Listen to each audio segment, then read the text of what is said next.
What's up, guys?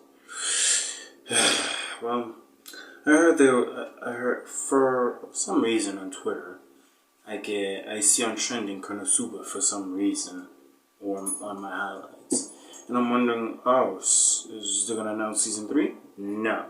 Are they gonna tell us any updates on the animation? No. Are they gonna have any delays? No. Just another drama based on that. It's just crazy. So people are getting mad on Twitter that in the season 2 movie, there was a specific character that everyone didn't like, or they're starting beef or drama over it. And I searched who was talking about this. So far, I found this YouTuber Rev says, whatever. Link to their channel below. Is going to be the outrage. Hey, what's up, guys? Rev here. So today we're going to talk about a couple of different topics, but the main focus of this video is going to be the outrage being directed at Konosuba currently on Twitter. There is a whole host of Twitter users in the quote retweets of this tweet claiming that this scene from the Konosuba movie is transphobic due to some of the jokes contained within it. So obviously this is YouTube, I can't play the clip, so I'm going to have to do my best to describe this scene before we get into the quote retweets, and it's going to be so realistic you're going to feel like you're in Kazuma's POV, and whether you like that or not is up to you. So basically, later on in the Konosuba movie, which I highly recommend, there is a scene where Kazuma is kidnapped by one of the villains of the movie, and her name is... Not really kidnapped, he was just consensually grabbed. He wanted that, so...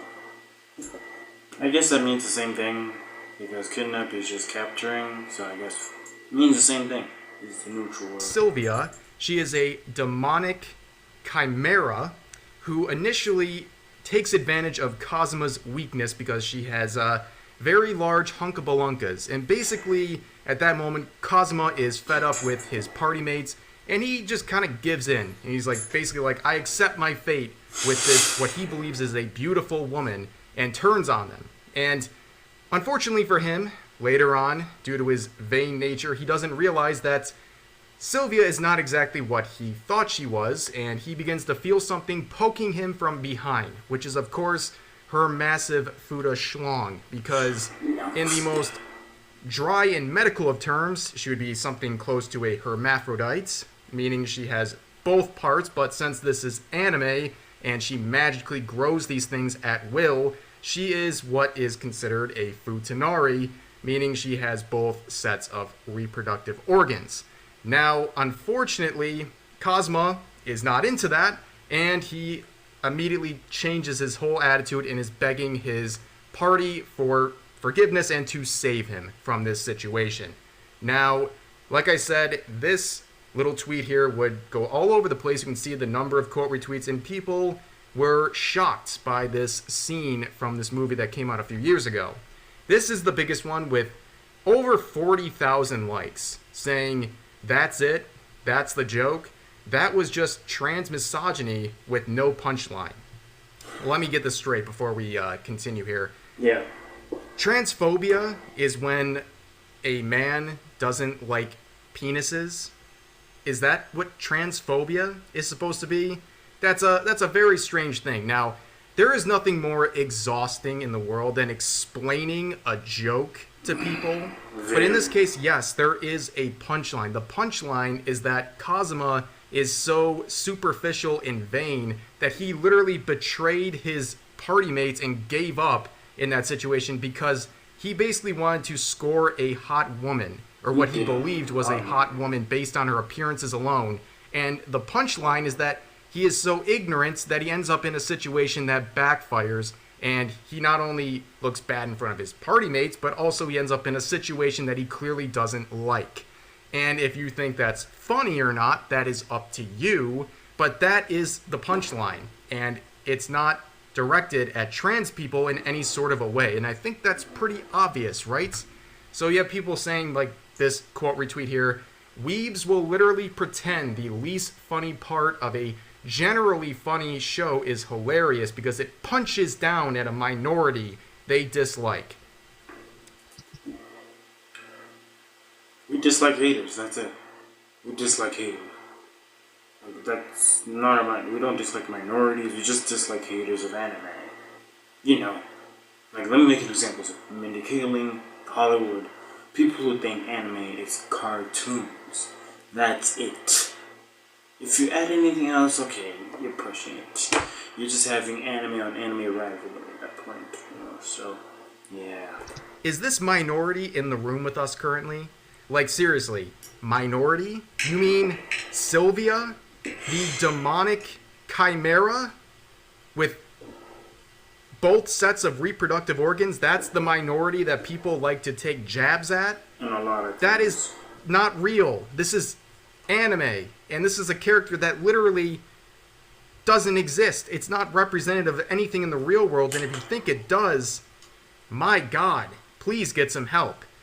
Here's another one saying, trigger warning, of course, transphobic joke, suggestive. Y'all do realize you can make funny jokes about trans people without making us out to be perverted freaks of nature, right? This joke isn't even clever. Again, if you think, when you look at Sylvia, the demonic chimera with both sets of genitals, and you think, trans person, you're weird. You are weird. Because that is not a trans rep. That is not supposed to be a trans person. And it's very strange that you think Sylvia is supposed to be trans. I don't understand. Like, you have to self-insert in every single piece of media. It doesn't make any sense. And then another thing in this whole aspect is the conversation about the term futanari or futa, which is something that, yes, people consider a slur against trans people, as much like trap or femboy. But in this case, people are saying that using futa is inherently transphobic, even when talking about fictional characters. So here's the thing, right?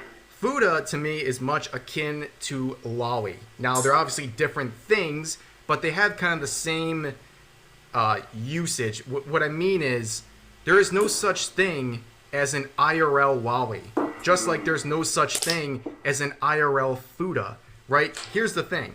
Lolly is based on petite body types. Yes, women have petite body types, but lolly is a term for fictional characters. Therefore, a petite woman is not an IRL lolly. They are a petite woman. Just like, in this case, let's say the most medical of terms, Sylvia is a hermaphrodite, having both sets of reproductive organs.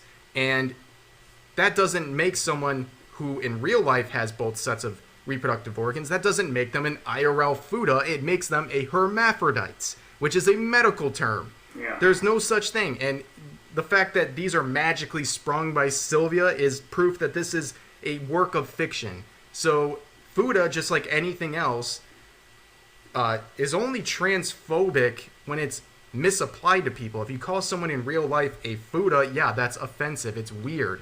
Just like calling a trans woman, for example, calling them a femboy or something like that. It's about using proper uses of words that aren't inherently offensive. Futa is not inherently offensive or transphobic. It only is done that way when it's applied to a real person in a way that's supposed to mislabel them. That's all.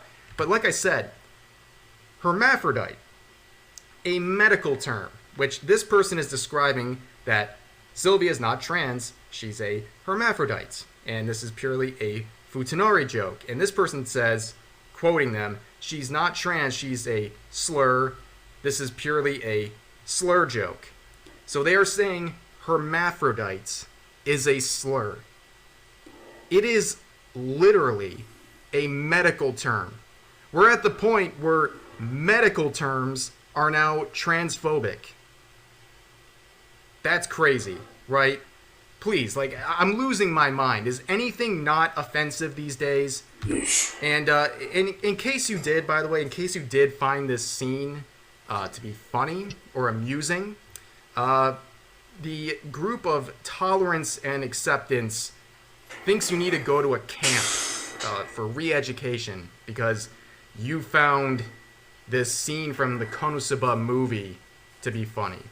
Yeah, so I think this whole situation is absolutely insane. People trying to make issues out of a scene that has nothing to do with real-life trans people at all. and making it out to be some crazy transphobic display. And that's hardly surprising given how Twitter is recently. And another thing, too, is that Konosuba has unfortunately found itself in the position of the new, like, popular thing to hate. It's happened over the last, like, 2 years. Like, when Konosuba was airing, everyone was going crazy about it. It was very widely liked. And then all of a sudden, once the show kind of died out, not died out, but stopped airing, at least temporarily, it became popular to hate for some reason. And people now are really showing it off here because you can make a quote retweet saying that it's not funny and transphobic and get nearly 50,000 likes on Twitter, citing a scene that is like 3 years old. Like, it's very strange to me. So there's actually a couple more things I want to... Okay, I'm just gonna end there. Look. My friends wonder why I don't tell them I'm an anime fan. Or some of my other friends, not my main anime friends, my other friends, they wonder why I don't tell them. They're like, dude, we watch anime too. And I'm like, do you download it or do you watch it conveniently when it's there? And they say, my brother has it and I watch it with him, but I asked him to explain. If you have to X or get it from someone else, yes, you can get it from someone else. But the fact you don't want to take some of the episodes and start from scratch on your own, understand the lore, the backgrounds, you just want to sit there just to watch because you're bored, yeah, I'm not committing to you. If your own brother won't commit to you, I won't. And this is the other thing I avoid, because they just ruin the magic. They ruin it. Like, look at this. Like, Sylvia, we don't even know what she is. Her ability is to absorb anything. Anything, basically, because in the movie, she absorbed literally a machine. So, if she touches you, she'll absorb you. So, we don't know if she's